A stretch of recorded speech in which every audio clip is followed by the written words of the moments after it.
All right, thanks everyone. Those were tremendous stories, and you know, there were some common themes there. Obviously, helping patients, living a purpose-driven life. I mean, how many people can really say that? We all have a purpose. We know what the end game is for us, and we know people are waiting for the products that we make. So, you know, most days, I have to say, I have a job. I can't believe they pay me to do this. Do not tell Michael Dolstener he didn't read that. Most days, I said. So, I guess we're in for a real treat now. I'm going to introduce our patient, Ms. Dana Pounds. Dana was born in New Jersey, grew up in Vermont and Maine, where she became immersed in nature and really interested in nature and developed a lifelong passion with nature, which led to her pursuing a double major in environmental studies in biology at Middlebury College in Vermont, and then a master's degree in marine biology from Nova Southeastern University in Florida in 2005. She received her degree. Dana is a noted public speaker, a very competitive runner, and an award-winning educator. After receiving her master's degree, she spent 3 years in the field in the Florida Keys and the Galapagos Islands. Sounds like a pretty good gig. And after which, Dana and her husband, Jim, who I'm going to introduce here in a minute as well, opened a small business, a nonprofit called Nature's Academy, which actually has grown into a rather large business that's influenced thousands of children in the Florida area and beyond, internationally actually, to become more interested in nature and in science in particular. And actually, just a bit of a digression. You know, I was reflecting on, we had lunch recently, and I was reflecting on her comments about how this academy has influenced so many children. And those of you who were here yesterday for the town hall heard Albert Bourla talk about, we shouldn't talk about the dollars. We should talk about the number of patients we treat. And it didn't occur to me at the time until I heard Dana speak that the thousands of patients that we treat in turn influence thousands of people. So it's just a remarkable thing. We save one life with a drug, and how many people were influenced because that life was saved. So, I mean, you know, as I said, what a great job this is. So Dana is a bundle of energy, I think you'll see. She's a certified American Red Cross lifeguard. As I said, she's a runner. She has her U.S. Coast Guard 50-ton captain's license. Martin, she might be able to take you fishing here.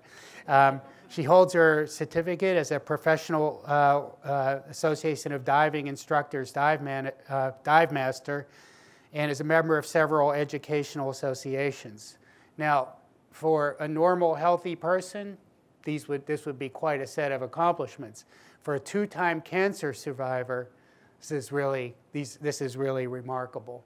And I think you'll agree with me that you're about to meet a very remarkable woman who has benefited greatly from one of the drugs I referred to earlier called our gamma secretase inhibitor.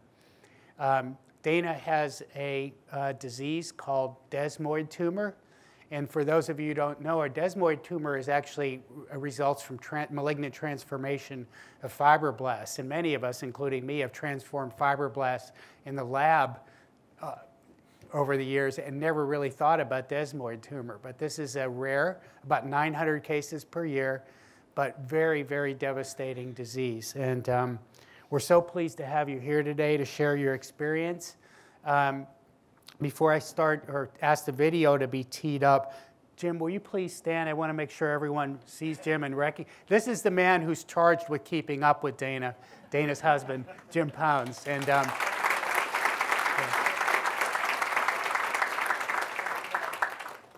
so if we could start the video, please. Thank you so much for having me here. That is a bunch of tough acts to follow right there. So I Geez, where do I start? I was told I had 20 minutes, and everyone who knows me well knows that it's a tough thing for me to do to lock that into 20. So if I'm going too long, feel free. First, I just wanted to put this up here because I'm sure many of you don't have a chance to see what happens to all the drugs you make, but this is what my drug, I refer to it fondly as P.F. Chang's, because it doesn't have a name yet, and of course Pfizer makes it, and there's too many letters and numbers afterwards for me to talk about it, so I just call it P.F. Chang's when I tell everyone what I take. So this is what it is right here. And I have the great fortune of being a beneficiary of all of the hard work that you do. And I am also a scientist. So I completely am in awe of the things that you do here and am so grateful for the opportunity to be here. So I guess I'll start at the beginning. As you saw in the video, in '99 is when I was first diagnosed. And desmoid tumors are truly 1 in a million. Only 1 in every 500,000 to 1 million people are diagnosed with this disease. And we really aren't very successful in treating it. And I'm going to tell you a couple of the things that we've tried to treat my disease. So when I first discovered my disease, I thought, well, I was a runner, and I thought, of course, being a jump out of the box kind of person, I wasn't going to start with a 5K or a 10K or a 15K. I just set my sights on a marathon for starters. So I was training for my first marathon and didn't make it very far. I was stretching one day, and I felt a little tiny lump in the back of my calf. And of course, at the age of 26, there was nothing that could happen to you. So I didn't think there was anything wrong. I was living in the Florida Keys. I was driving boats for a living and snorkeling on a coral reef every day, living the dream. So there was no way anything could happen to me. So I continued on and just thought it was a little bump and it would go away. And of course, it didn't go away. It kept getting larger, and I eventually had to go see some real doctors up in Miami. As we joked, at lunchtime, I was living in the Keys, and it was a bit of a circus to try to get it diagnosed, as the Florida Keys are not well known for their medical care, for the type of medicine that I needed at least. So off I went to Miami, and I was able to get my disease diagnosed, fortunately, straight out of the gate, and I had my first of many surgeries. I ended up having over 20 procedures over the next 8 to 9 years to try to save my leg, and that's what we were basically in an all-out pursuit, to try to save my leg. I always say that if you're going to get a cancer, desmoid tumors is one of the best ones that you can get, because it is a slow-moving, locally aggressive cancer, but fortunately for most of us, myself not included, it usually doesn't metastasize.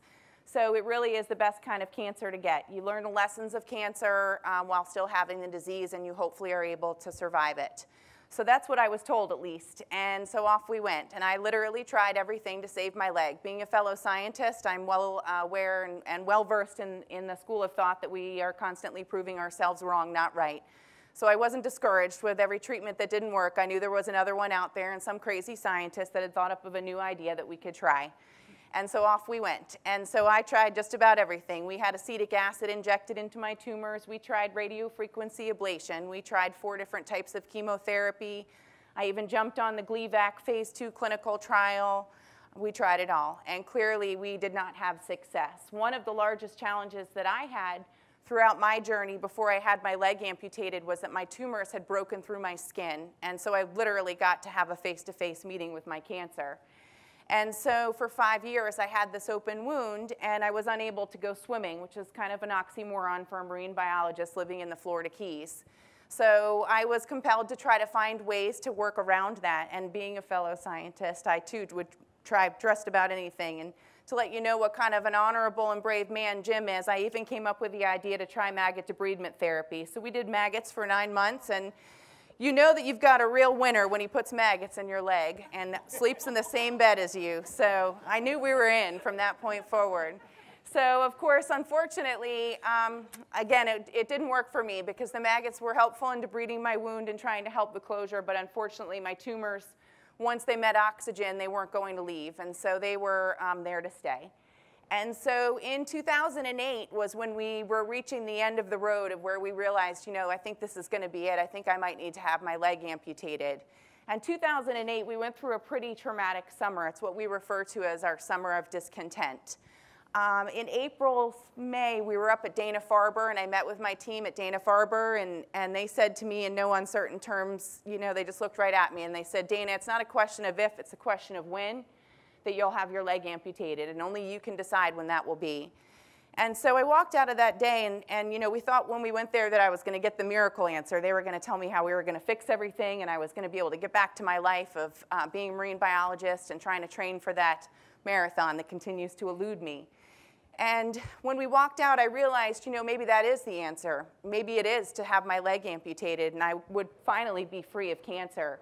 And I'll never forget, we were walking down the street in Boston, and I called my mom, and I said, Mom, I think I've got the miracle we've been looking for. And I told her, they told me to amputate my leg, and she was astounded that I was saying, I think I got the miracle, because she couldn't believe that that was the attitude that I had had.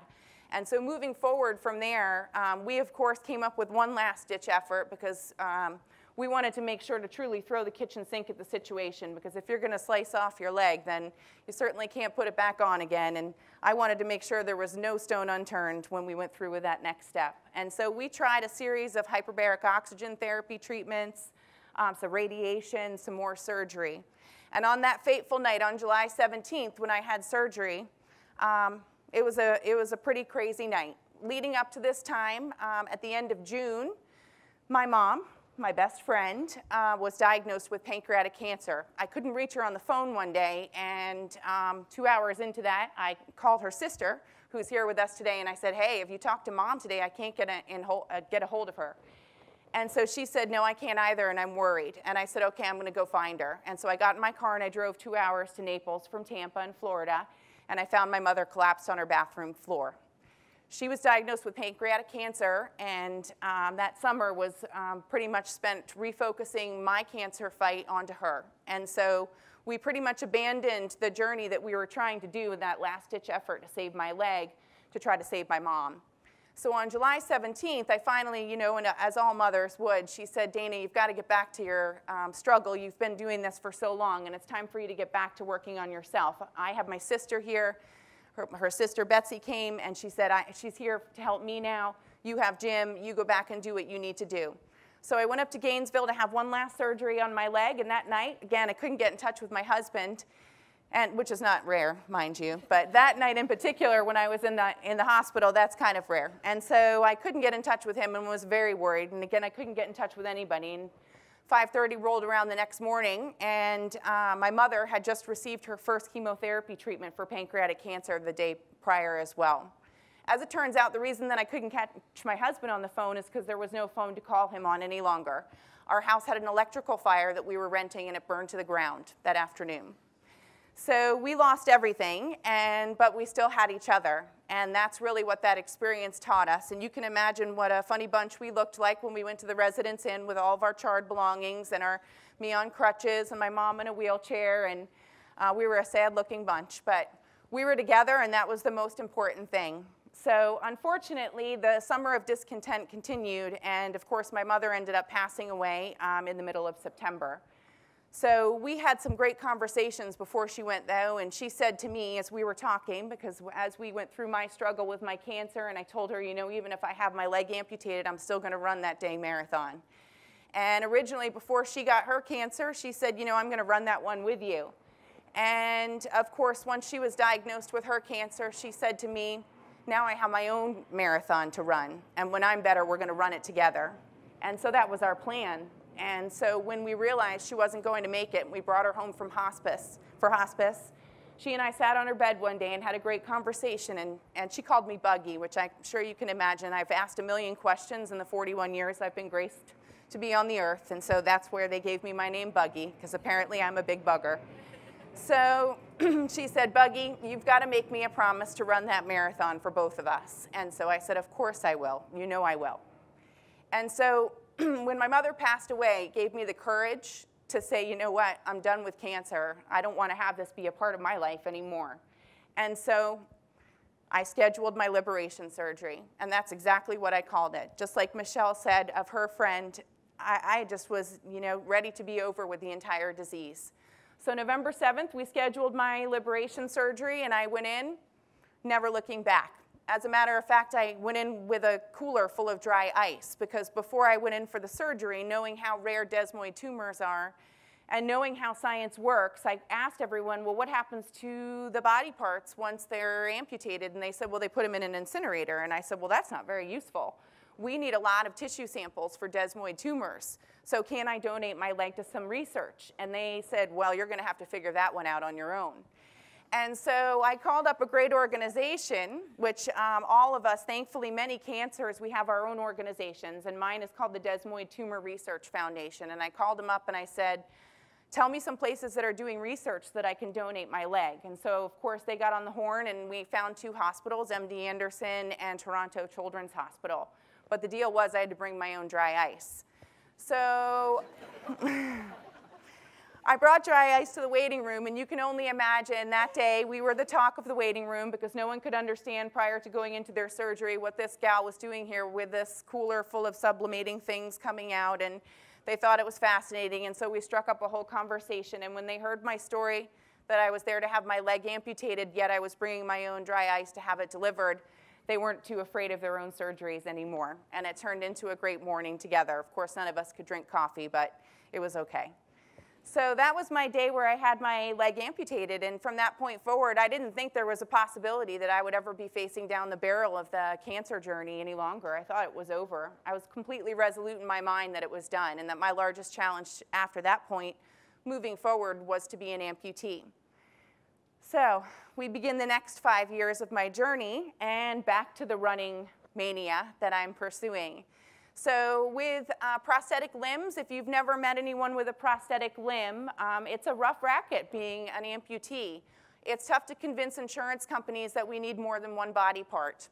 If I have a prosthetic leg, it eliminates me from getting any other devices, meaning if I want a wheelchair at nighttime, because clearly I don't sleep in this, I don't think Jim would appreciate that very much, and I can't take a shower in it because it's got a microprocessor in its knee. So I need a few other things to help me with my mobility, but because I have a prosthetic limb, that's the only thing that's medically necessary. So there's other great organizations out there like the Challenged Athletes Foundation that's based here in San Diego, and another one called 50 Legs that's based in Florida. And what they do is to raise money to donate limbs to people who need them for other activities. And so that's where I got my first running leg, was from Challenged Athletes Foundation. And off I went, pursuing my running dream again. And I kept on trying, but then I kept on hurting myself and I couldn't figure out what had happened.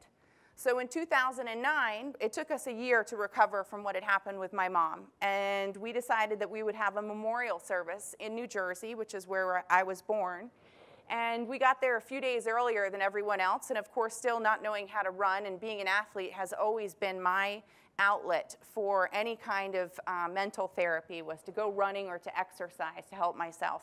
And being an amputee posed a new problem because I didn't feel like I had that outlet any longer. So Jim, the adrenaline rush guy, suggested that we go ride some roller coasters at Six Flags in New Jersey. And I thought it was a great idea. So off we went, and once you're an amputee, you certainly figure out how to cut some steps out of the process. So of course I got into a wheelchair voluntarily, took off my prosthesis, let Jim push me all around the amusement park, who wouldn't do that. And when we got to go get in line for the rides, of course, they let you come in the back way because we can't come up all the stairs. And then you can pull the real sympathy card on them because they won't make you get back out of the car again. They'll let you ride it multiple times. So off we went 3 times. And then on the 4th time, of course, being the cheeky gal that I am, I figured out exactly where the cameras were. I let go of the handlebars. I raised my hand up so I could be a goof in the pictures. And as we went around the curve, the G-forces caught me, and of course, not being a smart biologist, I didn't think about how my center of gravity had changed, and as we whipped around that corner, it whipped my T12 in half. So I fractured my back on the ride, and when we came to the end, of course, poor Jim, not knowing, we came to the very end, and as you all know, when those roller coasters come into the station, they give you that last really good break, which wasn't very comfortable. And then Jim, of course, said, "Man, whew, that was the best ride ever." So clearly after that point in time, I was totally paralyzed and thankful that the wheelchair was waiting for me. And he had to take me to yet another hospital visit for yet another disease challenge, physical challenge that I had. And so they outfitted me in a Jewett brace. And if you've ever seen a Jewett brace with an above-the-knee amputee, it really looks like Transformers in the flesh. I set off every metal detector within a mile radius, and if you're a 16 Candles fan, I looked a bit like the gal with the neck brace. I had a hard time pretty much doing anything. So that taught me, okay, roller coasters are out, and the lesson that I learned from that one was just because I can do things doesn't mean I have to or should do them. And so that was it for that lesson. And so it took me a while to recover from that, and then, of course, back to the running pursuit again. And so I got my running leg back on, and the very first day that I started to learn how to run, which is no small feat for an above-the-knee amputee, I tore my Achilles. And yes, the only one I have left, the only one that I've got on my left side. And so that landed me in a wheelchair for a couple of months. And again, thinking about the fact that maybe this running thing is really not for me anymore. I'm not really sure why I'm so crazily pursuing this idea of running. And of course, I have this partner in life over here who keeps being impacted by all these crazy things that I do, because he truly does have to keep up with me, whether it's in a wheelchair, prosthesis, hospital, home, work. He's always with me. And so I began to think about the impact that I was having on everyone else in my life and decided maybe I should table this running thing for a little while. Lasted about a day. So then I got my running leg back on again, and I realized, you know, this just isn't fitting the right way that I was thinking that it should. And I've already shared with many people here today that you can't try your leg on the other side, and it doesn't come with a book of like 101 of what to expect when you have your leg amputated. So it was difficult for me to understand why I was still struggling with trying to learn how to run. And I fell again last summer, not this past summer, but the summer of 2013, I fell again, and I really injured myself that time. I fell square on the end of my stump, and that really full body weight on the end of my stump is one of the most excruciating things that an above-the-knee amputee can have. And so after that fall, I started to think about, you know, there's got to be something else wrong. I mean, I'm a smart person. I'm a biologist. I'm tenacious. How come I can't get this running thing down, and why am I still falling? I almost felt like I was regressing, not progressing in my mobility. And so it forced me finally, because I was in such excruciating pain, I was having a lot of trouble even putting my prosthetic limb on every single day, and walking had become just a challenge in and of itself. And so I thought for sure I must have torn a hamstring, or perhaps I had strained a tendon or something to that effect with all of my crazy pursuits. So back I went to my orthopedic clinic, where they call me a frequent flyer because I'm there a lot, because I injure myself a lot. And they did an MRI. And for those of you that have ever been brushed with cancer, or you've had the fortune of having an MRI, when they pull you out and the tech asks you, when are you going to see doc, that's the code for you're in trouble, and you better talk to your doctor as soon as possible. Well, they didn't wait very long. They actually whisked me into a room immediately, and that's completely abnormal. Usually you have to wait to speak with your team, and not this time. They pulled me into a room and sat me down, and the physician started crying. And he said, I don't even know how to tell you this. He said, what I'm seeing on a scan is not what I think could even be possible. And he put the scan up, and I saw it, and I saw about a grapefruit-sized tumor in my backside, just underneath my ischial tuberosity, smushing my sciatic nerve and my tendon. So no wonder I couldn't run, and no wonder I was in such excruciating pain. I was literally walking around on top of a grapefruit every single day. And so when I left that MRI, I went back home, and of course I cried a million tears that day, because I thought it was all over. I thought everything was over. I thought the marathon was over. The organization that you heard Bob introduce, Nature's Academy, when Jim and I launched that in 2007, it really was out of a story of survival. When we were thinking of having my leg amputated, I didn't think for a minute anyone would think I was the same person again. I mean, what marine biologist is jumping around with one leg that can get everything done that a two-legged person can get done?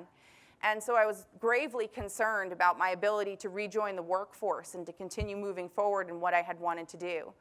And so Jim said to me one day, you know, you're crazy enough and smart enough, and you're such a control freak. Maybe you just need to do your own thing. And so I kind of looked at him and I said, I'm not a business person, I'm a scientist, and I don't know the first thing about business. And he said, well, if there's anyone that can do it, surely it's you. And so with those words and the encouragement that he gave me, I thought, well, if he believes in me and we go down, he's coming with me, so we can do it. So we launched Nature's Academy in 2007, and when this occurred, when my recurrence happened in 2013, I thought that was truly it for me again. We had been going through the standard nonprofit struggles of your first 5 to 7 years, where we're not well known for superfluous cash. and we were struggling with trying to determine how it was that we were going to continue to move forward growing our company. Our mission, by the way, is to enhance science literacy and foster environmental stewardship. So throughout this process, I kept saying, you know, maybe I need a sign from somewhere to let me know, is this the right thing to be doing with Nature's Academy? I'm just not sure. And then the sign came in 2013 when I found out that my cancer was back. And I said to Jim, well, I guess that's the sign we've been waiting for. Wasn't the one I thought it was going to be. And I guess that means it's it.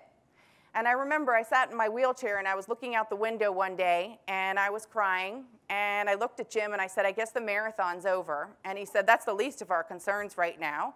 He said, we've got to keep you alive. Who cares about running and who cares about walking? We need to get you to keep you alive and to get you out of the excruciating pain that you're in.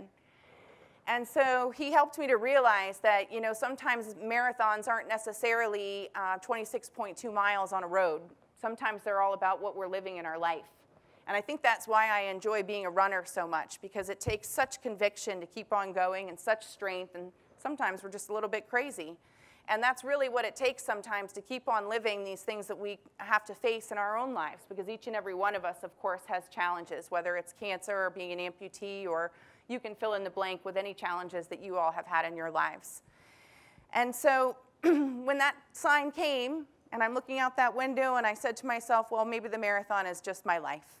And then I said, well, no, that's not good enough. Maybe I can just do it in a hand cycle. I've seen those hand cycles before, and maybe that's what I can do, or I could do it in a wheelchair. And I started rattling off all these different techniques that I was going to run this marathon.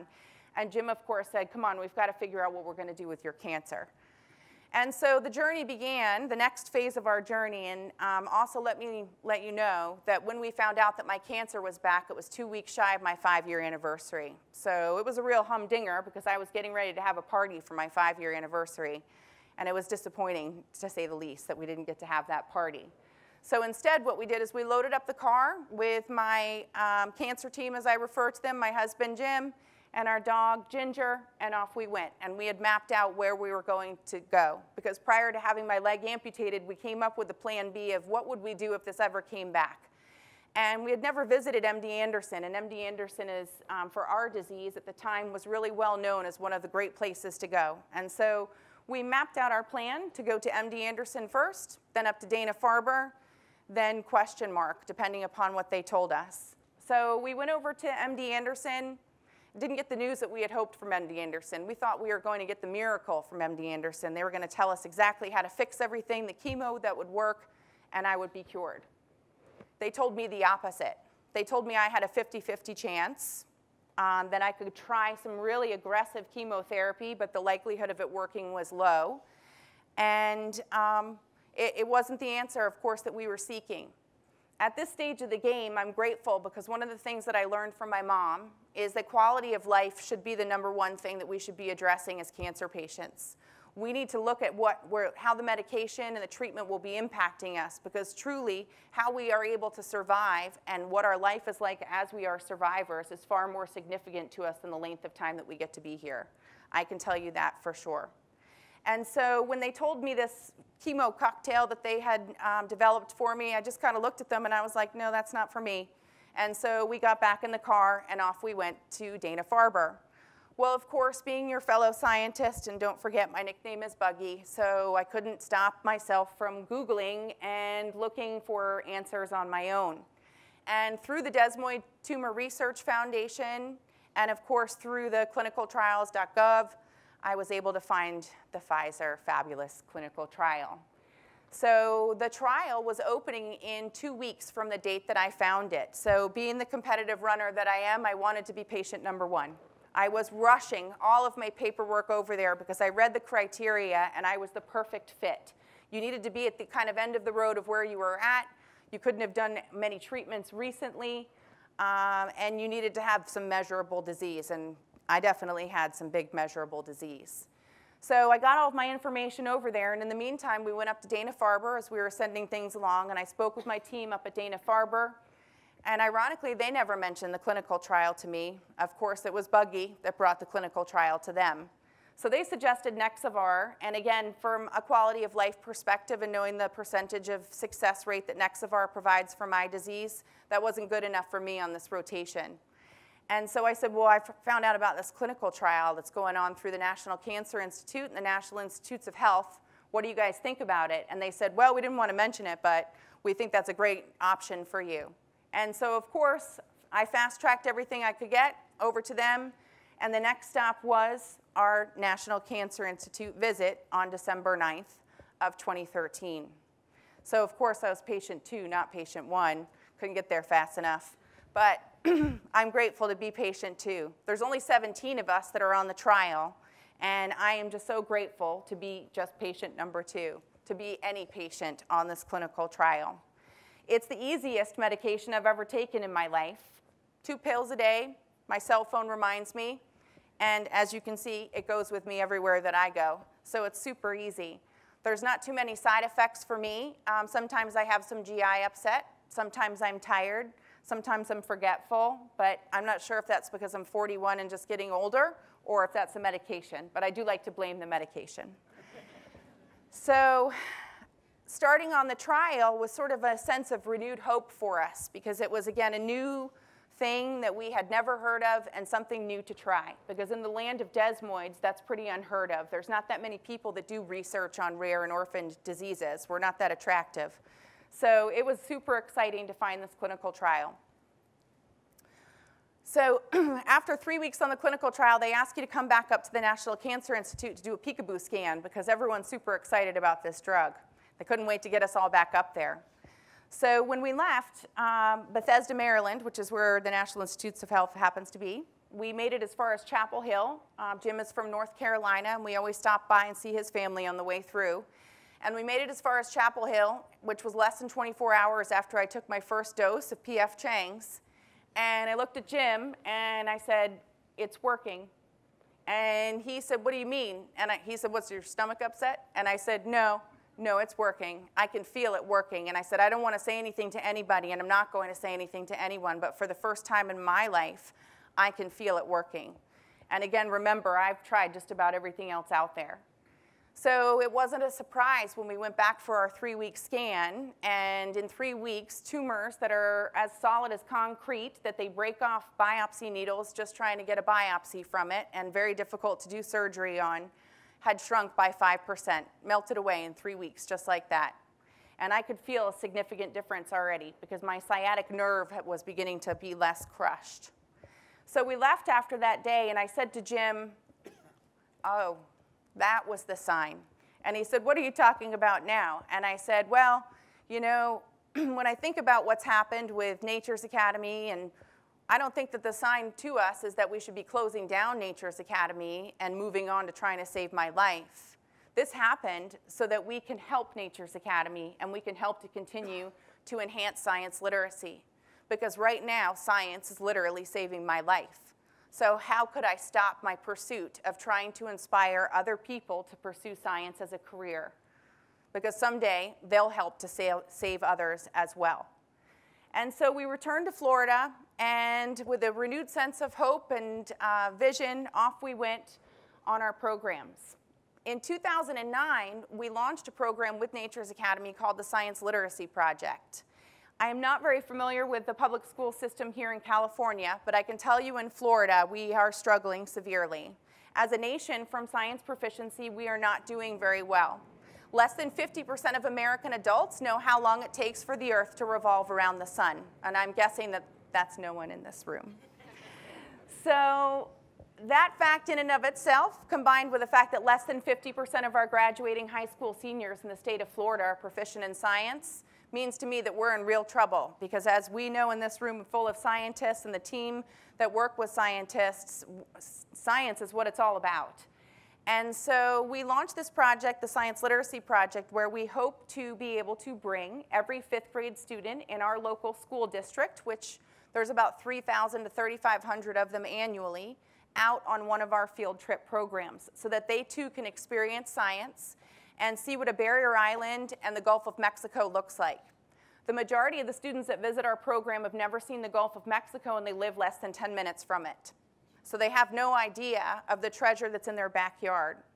They also have never had the opportunity to do scientific measurements before. We collect water quality data, biodiversity data, and litter abundance data because, of course, the tree hugger in me cannot resist collecting trash while we're out on the beach to share with them how easy it is to have a significant impact. So all of this data is uploaded into our database, and the students have access to it, and it really starts the engine of science in their minds. And they leave our field trip program from the day with a renewed sense of excitement about science and the environment. When we first launched the Science Literacy Project, it was in 2009, as I mentioned, and we had set a pretty good target for ourselves of 2020 that we were hoping to be district-wide. So we figured 10 years would be long enough. Well, amazingly, I got a phone call this fall from our school district where we only had enough funding to cover half of our students, and they said, you know what, we are just so in love with your program that we can't live without it. So you tell us how much more money it will cost to bring the other 1,500 students out, and we'll write you a check. So we are super proud to announce that the Science Literacy Project went district-wide this year, and truly that's what we hope to be our legacy with Nature's Academy, is that we get to leave behind a program that will subsist long beyond my lifespan here in our local school district back in Florida. That's just one of many successes that happened during this past year. In June, I had the great fortune of being named the Conservation Educator of the Year by the Florida Wildlife Federation, and that was a huge nod from my peers. In March, I was able to walk my first 5K. Going back to this crazy running dream, I started to think about the fact that, again, probably like all of us in this room, major perfectionists. And I was waiting for this perfect time to start to learn how to run, and I wasn't going to participate in a 5K until I could run. And then all of a sudden I realized, well, we're not born as runners. First we have to learn how to crawl, then we have to walk, and then we can run. And so maybe I need to emulate that model a bit more. And so I just decided to sign up for a 5K, and I was going to walk it because I didn't even have a running leg any longer because my old one was already way too small and it didn't fit me any longer. And so I signed up for that first 5K on March 28th, and I had no idea of the momentum that it would set forth in our community. They covered me on the front page of our local newspaper, and several people came to the race that day who had never done a 5K before. One of them was a brain cancer patient that had been given less than 3 months to live. He was 9 months out from his diagnosis, and he and I walked the 5K together. There was a 63-year-old woman there that had never run a 5K before in her life, and she was so inspired by my story. If a one-legged lady that's fighting cancer can do this, well, surely I can. And so she did the 5K, and I'm proud to say that she did beat me and was kind enough to wait for me at the finish line to tell me the story. So after that one, of course, the fuse was lit, and I realized that the starting line is really my finish line. Just being lucky enough to even be here and even have the notion that I might be able to participate in a 5K was already being a huge winner. So of course, we runners are well known for being addicted to the running high, and I couldn't get enough of it, so I signed myself up for yet another 5K in June. And as you can see in the video, I drag Jim with me on all of these as well. So whether he wants to be a runner or not, he's on his way to a marathon too. So I did that 5K in June and was extraordinarily moved. I was able to shave 10 minutes off my time. And now I thought to myself, I need that running leg again. So I got a new running leg donated to me and set my sights on my first race in my running blade that you saw the picture of in July. And the reason that I picked that race is because it was very close to my father's home. Now, I haven't mentioned my dad yet. My dad was diagnosed with multiple myeloma about 10 years ago, and he's super fortunate because he was diagnosed in the smoldering phase. So he had a really good prognosis. Well, last year, he had already gone through a stem cell transplant at Dana-Farber, and the year and a half after his stem cell transplant proved to be difficult for him, and I didn't think that he would ever be able to make it to Florida to see me do a 5K. So I chose one that was close to him. And so that was our 5K in July. And when I got to the starting line, I kept looking around for my dad, and he wasn't there. And I was really sad and disappointed, and I didn't realize why he wasn't there. We went home later that day, and he told me that he just wasn't feeling that well. And of course, being the daughter that I've always been, resistant, challenging, I thought, well, he just must not get this thing. That's why he's not there. And so Jim and I left to go on a trip out west this past summer to take a break from all the treatments that we had been through. Of course, P.F. Chang's with us all the way, but to take a little bit of a break from the rigors of the experience that we had been through. We had been gone for 3 weeks when I got a phone call from the local police department from my town, and my father had passed away at home, and a neighbor found him at the base of his stairs. So, of course, we came rushing back, and we had his funeral just a little over 3 months ago. And so now I know why he wasn't at that race. So I had set my sights on my running race, my very first running race, which was September 28th. This was for the Desmoid Tumor Research Foundation. Of course, I'm not just going to do any 5K. It's going to have some form of a purpose. And so the Desmoid Tumor Research Foundation 5K was super important for me because this is the organization that has been so important to help to move the research for my disease forward. And so when I was able to get there and do this race, I was thinking about my dad, I was thinking about my mom, and I said, I'm just going to do the whole thing. And so we started running, and I wasn't able to really train very much for the whole race. And Jim said, it doesn't matter if you run or walk. It just doesn't matter. Who cares? You're here. And so I started running, and I looked around at all my fellow cancer patients, some of them who are 2 years old that have desmoid tumors in their mandible that probably won't live to see 3 because they can't get any nutrition. And I thought to myself, I've just got to keep going for these people. And so I just ran, and I ran the whole thing. And 57 minutes later, I crossed the finish line. So I'm telling you all of these stories because they wouldn't be possible without you all sitting here in this room. A year ago, I was in my wheelchair, looking out a window, wondering what my life was going to be, wondering how long was I going to be here, and how much longer during that time that I had was I still going to be able to bear the pain that I was living in. Now, here I am, a year later. I've done 4 5Ks. I've been named the Conservation Educator of the Year. My father has passed away, and we have been able to celebrate his life. I also have had the great fortune of being invited to come back and share this story with you all today and let you know the impact that you're having, not only on me, but on so many others. Because think about that science literacy project. What you've done is help me to help everyone else. And I am merely a conduit for you now to inspire science. And I take this role extraordinarily seriously. This is a gift that I am still here, and I want to make the most out of my everyday. And I truly cannot express my gratitude to you all enough, because I literally would not be standing here right now without you. So while we were cleaning out my dad's house, I came across a letter, funny things that you find that you write when you're 22 years old. So I thought I'd share a little bit of this letter with you so that you can hear this, because I want you to understand. I think you've already got what kind of person I am, but I'm sure this will resonate with you a little bit. So let me set the stage for you. And I was getting ready to graduate from Middlebury College, super liberal school. My dad was a CPA. He didn't understand how it was I was going to make my way in the world as a tree hugger swimming in the ocean.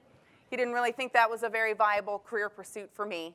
So we were having a major father-daughter head-to-head, and clearly it was being done through letters.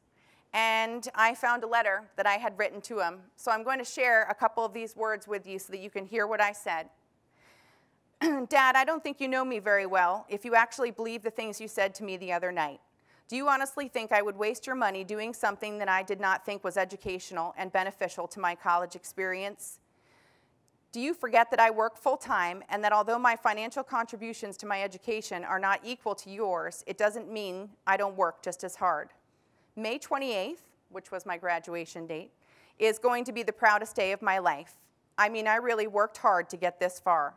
Over the past 4 years, I have developed some very strong philosophies about my life and the world we live in.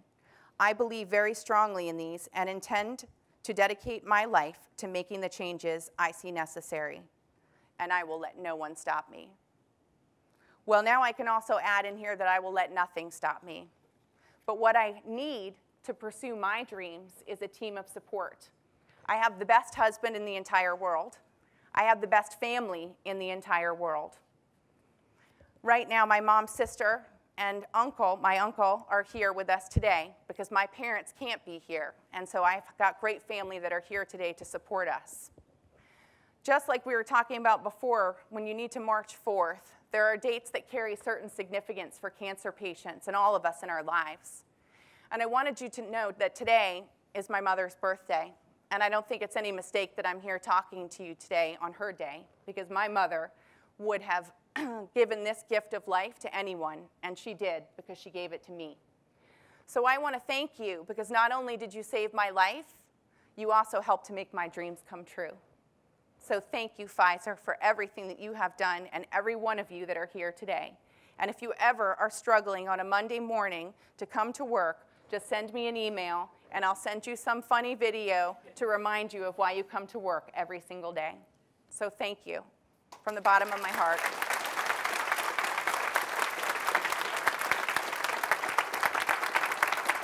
Thank you.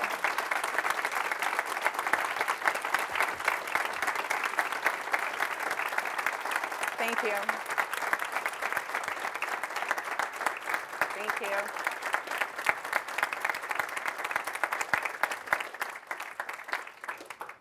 Thank you. Dana, thank you very much. I wish you could be a little bit more energetic. Sorry. You want me to walk around more? So I have a trivial but true, this is an absolutely true story. Kelly gave me this story, this short text that I assumed Dana wrote about the events leading up to her July 19th race. And so, you know, I was up at my usual ungodly hour this morning, and Valeria can tell you, you see the emails sometime. You know, catching up on some reading, doing some emails, and I saw this thing sitting over here. So, you know, and I had this mini bob on my shoulder going. I was in my gym clothes, and I had this mini bob. Nah, take a rest today. Yeah, you can, you know. I read this thing, and all of a sudden the Rocky theme started going on. You know, 15 minutes later, the kettlebells were clanging in the basement. So thank you very much. You got me through a workout this morning. We have a few minutes, I think, for 10 minutes for questions, if we have any from the audience, and we have a reception outside after. Any questions? If I may. Sure, certainly. Yeah, I know. Poor Bob. If I may, I just wanted to also let you know that there are no questions that I won't answer. Last week, a second grader asked me if I wear underwear. Unfortunately, I was that day, so. Oh. You took Martin's question. Go for it.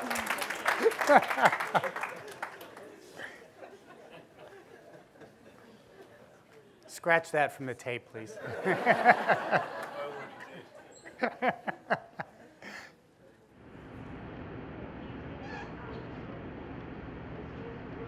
Joe, fantastic story. Thank you so much for coming and sharing it. I'm just curious, how hard was it for you to find the PF Chang clinical trial? And what could we do different to make it easier for patients like yourself to find it? That's a great question. I found it through the Desmoid Tumor Research Foundation. I don't know how everything happened in the background, but what I've been told from the Desmoid Tumor Research Foundation is that Pfizer asked if they would help in the patient recruitment process, because we're few and far between. And I am pretty well established with the Desmoid Tumor Research Foundation, and they had it on their homepage.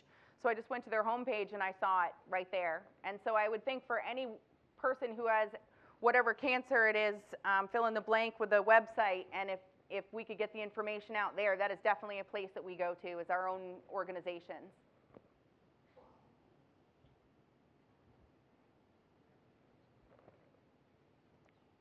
That's it, huh? Guess everyone's hungry.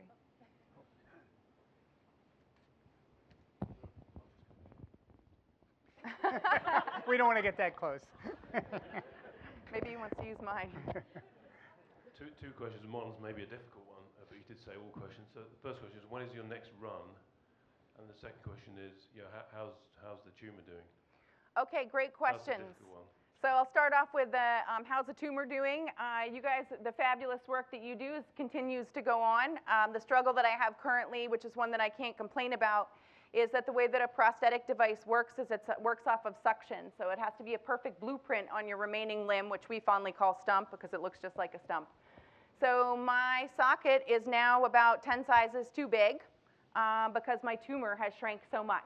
My last scans, my reduction was 28%, and that doesn't really measure the true reduction that I've had. That's just in the longest dimension, which is my length, which I don't care about because it can go as long as it wants to. It's the width of my body that's compressing things that's my problem, and that's where it's really collapsed. So I'm going in for my next scans on December 29th, and I can promise you that I will be even smaller then. At least I hope so. And as far as the running goes, I have to wait until I get my new running leg because right now my running leg is so large on me, it's not safe for me to run in it, literally. So you did such a great job, now I can't run.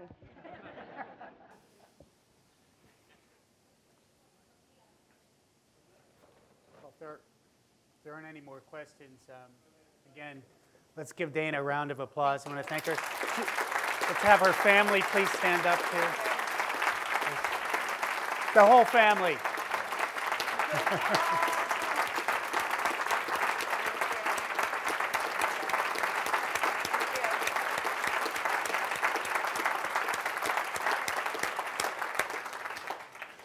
The moment you've been waiting for. Pete Olson, you have a lot of work to do. You've got to figure out why this tumor is responding so well. We have a reception outside here. Everyone's welcome to attend.